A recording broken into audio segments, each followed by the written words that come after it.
Okay, so today I just want to focus on the comments that were left on one of my recent videos, which sparked debate about foreign-born citizens and whether it was right for them to occupy high positions of power in British society. I wrote about this briefly on Substack, but I know some of you prefer to see my lovely face, so here I am, and I want to respond directly to the comments and concerns raised and so on. So clearly, this touched on something much bigger. So let's talk about it properly. So firstly, a lot of people said, well, foreign-born people shouldn't hold public office in the UK, especially high office. How do we know that they're truly loyal? First of all, the instinct behind this question isn't crazy, isn't racist, is not irrational. It's actually rooted in something very simple. People want leaders who are deeply tied to this country that they represent. Leaders who understand the nation's story, the culture, the values, who have skin in the game, really. And if the last few decades have shown us anything, it is that Britain has a weird and dangerous, habit, obsession really, of elevating, platforming, spotlighting, and mainstreaming people who don't even like the place. So the question isn't coming from nowhere, it's coming from exhaustion. And without sounding too over dramatic, there's a bit of pain from watching British identity dissolve while politicians pretend that absolutely nothing is happening. But just from a common sense point of view, birthplace alone doesn't automatically determine loyalty, and it's just too blunt of a tool to be useful. It is a good indicator of loyalties, but we have to be honest that we've had people born and raised in this country, born in London, educated in elite British institutions, who spend their entire careers undermining this nation's history, culture, traditions, basic values. These people, by the way, that hate Britain, but also cashing a check from Britain. These are the same people who seem to dislike this country, but never dislike it enough to actually leave. And then we've also had individuals who were not born in this country, who came to Britain and actually chose the country, who demonstrate a level of gratitude, commitment that puts many native-born politicians and people to shame. So if loyalty is the issue, then I think we have to ask the bigger question here, which is, what does it actually mean to be loyal to Britain today? And the uncomfortable truth is that Britain doesn't even have a coherent definition of national loyalty. It doesn't enforce integration. It doesn't expect newcomers to adopt British values. It doesn't teach its own children to be proud of this country. It actually teaches and encourages and rewards the very opposite. So how can you vet loyalty when the nation itself can't articulate what loyalty requires? Other countries have clear expectations. Japan, Singapore, Bangladesh, even America, for all its chaos, has a stronger civic identity than Britain does right now. They set boundaries and they expect assimilation into the national ethos that actually exists. But Britain isn't doing this. People don't even want to define or articulate the things that matter. And then they complain when everything feels like it's crumbling.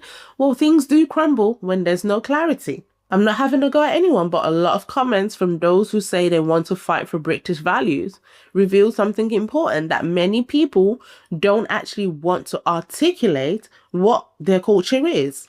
Oh, we don't need to, we live it. All right, but if everyone is just living it without defining something, then everyone ends up living completely different, even if it's slightly. And when the nation faces real pressure, political, demographic, ideological, no one knows what they're defending.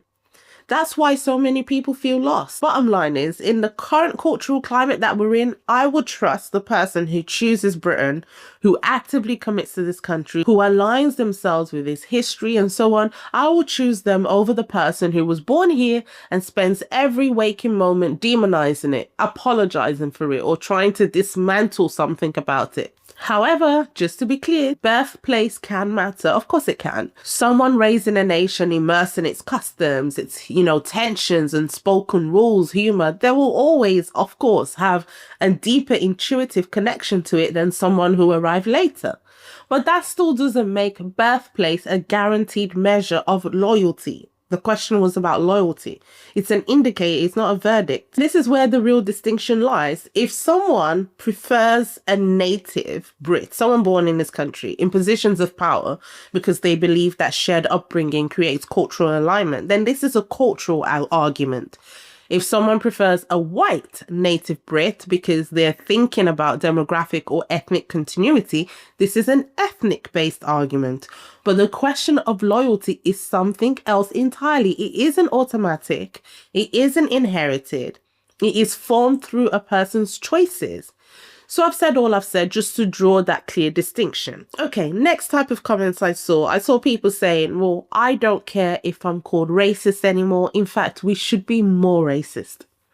And I can hear the fatigue behind that. When a word is thrown at you for simply wanting, things like stability, a sense of home, this word is thrown at you because you notice the obvious changes around you. Eventually, the word loses all meaning. And people have spent years being told that their, thoughts and opinions and instincts are hateful, that their heritage is shameful, their concerns are hateful and illegitimate. So, of course, people will snap and say, fine. If protecting what I feel is mine is racism, then so be it. And there's something deeper going on beneath all that anger. It isn't actually hate or wanting to hate anyone. It's actually about wanting to feel that your country still belongs to you in some meaningful way. It's about wanting to know that your leaders won't roll their eyes every time you mention British culture, for example. It's about not wanting to be treated like a criminal for pointing out that things have changed, sometimes beyond recognition. People look at how other groups operate as well, how other countries enforce cohesion and loyalty, and they say, well, everyone else gets to protect themselves, so why can't we? Why don't we have that same basic right? People see anti-white racism and hostility being brushed aside or rebranded as punching up. And they say, you know what, nobody's going to defend us, so we'll do it ourselves. And we don't care about the names that were called. This new willingness to embrace the label racist, it actually isn't coming from a place of supremacy. It's coming from a place of abandonment. It's what happens when institutions don't fight for the nation, don't draw, boundaries, when they refuse to defend cultural norms, when every attempt at having a normal conversation about these issues about identity is turned into some kind of public shaming ritual. So people will fall back on the harshest language, crudest language, because it seems like the nice and responsible language is not working. And the thing is, you know what? People don't want racial conflict. Most people don't. They just want some reassurance. They just want to know that the country won't be endlessly remade without their consent. They want to know that their culture, their values, their way of life won't be diluted into some kind of meaninglessness. So when people say, we're too tolerant, we've been tested too long, then they're describing a political class that has treated British identity like a convenience, like a problem, like a plague. What many are also seeing is an open racism to their own group. They see the double standard going on. They see the sneering contempt that's become socially acceptable when it's directed at white Brits. The jokes, the slurs, the open mockery, things that would and have ended careers when aimed at other groups. These are the same people that are tired of media narratives that frame every hostility towards white people as justified or misunderstood or, just simply impossible by definition. They're tired of being told that their grievances don't count. People can see that their experiences are treated as less valid, less real, less urgent, less deserving of concern. So if you feel that society is saying that your group, consistently and openly saying that your group is the only group that's not entitled to feel wronged, eventually you will stop caring about the labels used against you. You will stop caring about maintaining some moral high ground because you feel that the rules in this game are rigged. You get to a point when you say, well, if you're going to vilify me anyway, no matter what, then I might as well stop caring. And this is the moment that we are living through. Perhaps they've tried to operate within these, polite boundaries, and they see that these boundaries are not working for them. In fact, they're designed as traps for them. And if Britain doesn't start being honest about these issues, these imbalances, these very visible double standards, then the frustration will grow. The frustration will grow, and the language people use to express the frustration will only become harsher. Okay, next point. Someone said, Pakistan doesn't allow foreign-born people to serve in parliament, so why should Britain? So let's unpack this. In Pakistan, the rules around who can hold political office are not actually about being born in Pakistan. The real restrictions are about religion and dual nationality, not really birthplace. Number one, you have religion requirements. So to be prime minister or president, you must be Muslim. Secondly, you have dual nationality restrictions. So Pakistan does not allow MPs or senators to hold dual nationalities or citizenship. So political parties will not back someone who grew up abroad. It just doesn't happen. The public would be highly suspicious of foreign influence. The military establishment which exerts influence over politics over there. They prefer leaders with deeper local ties. And I guess maybe this is the point. Across the world, countries do not mess around with loyalty, identity, and political eligibility. They draw boundaries, they make demands, they take national cohesion and security seriously. Britain, in its desire to appear open and tolerant and progressive and cosmopolitan, whatever word you prefer, it has abandoned certain fundamentals that every stable nation, every normal, serious nation on earth takes seriously. And that is the real problem here. Most countries do defend their cultural and political sovereignty unapologetically. Britain does not. So next thing I saw, a lot of you said that Muslim MPs will put religion before the nation. And the reason this idea has so much traction is because people have spent years watching Islamism. They're seeing it in subtle ways shaping British politics in ways that no other ideology has been allowed to. And they have watched it happen openly and repeatedly and without any meaningful resistance from the state. For decades, the political class has operated under a permanent fear of confronting anything even remotely connected to Islamism. And that fear has allowed a very clear pattern to take root in this country, where religious identity blocks form around issues that have nothing to do with British national interests at all, and everything to do with maintaining sectarian influence. This is exactly how Islamism is being able to secure footholds inside British politics without even needing a majority, without even needing mass support, without even needing to persuade the wider public.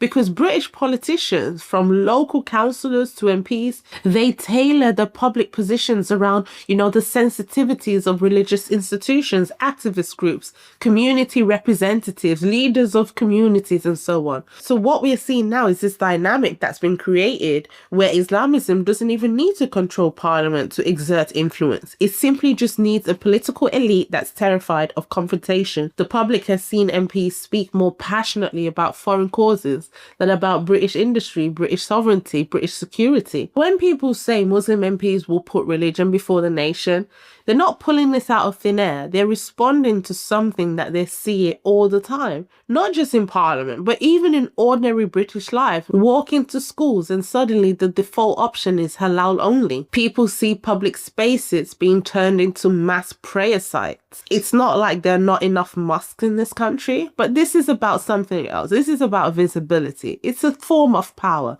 These moments aren't private devotion because, of a personal faith. They're demonstrations of presence, territorial confidence in a country whose own majority population has been taught to be embarrassed by any public expression of its own culture. So then you have religious assertiveness growing, and then you have national confidence shrinking. This is what's happening. Islam is advancing in British society. British institutions are retreating. Obviously, this is a much bigger issue than foreign-born MPs, and I think these conversations are very important in light of all the rapid demographic changes that we are seeing in this country. And if these conversations don't happen, then things will become more hostile, uglier, quicker, and I don't want that, and I don't think any reasonable person wants that. People just want peace. That's all. So yeah, there were a lot more comments than the ones that I covered here, but these were the ones that kept coming up again and again in one form or another. And we are at a stage where the political class, the bureaucracies, the cultural institutions, all of them are terrified of these discussions. They avoid them like the plague. They censor them, they shame them. And if the demos doesn't speak, if ordinary people don't articulate what is actually happening around them, then the only voices shaping the narrative will be the people that benefit from pretending that nothing is wrong, which is the elites. So yeah, your thoughts matter. So let me know what you think. Let me know your thoughts about anything discussed here, and I will see you in the next one. If you have come this far, please subscribe and become a member to help this channel grow. Thank you. See you again.